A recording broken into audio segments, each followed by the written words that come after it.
We just got our domestic charge point installed. We went for a Rolec WallPod home charger.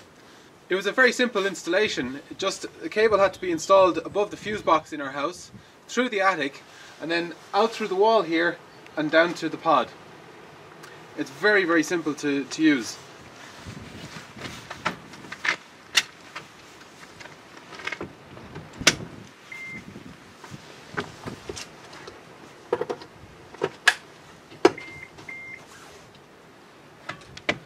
We've decided to go for the 7 kilowatt version, even though the car is only 3.6 kilowatt charging, and this leaves us future-proof if we ever upgrade the car. With the long lead supplied with the car, it's very versatile where you can charge it in relation to the house. The government's current SAI grant of €600 can cover the cost of the charger depending on which model you go for.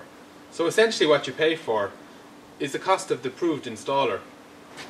It's amazing to think that you can now refuel at home and start all your journeys fully charged. Just a thought.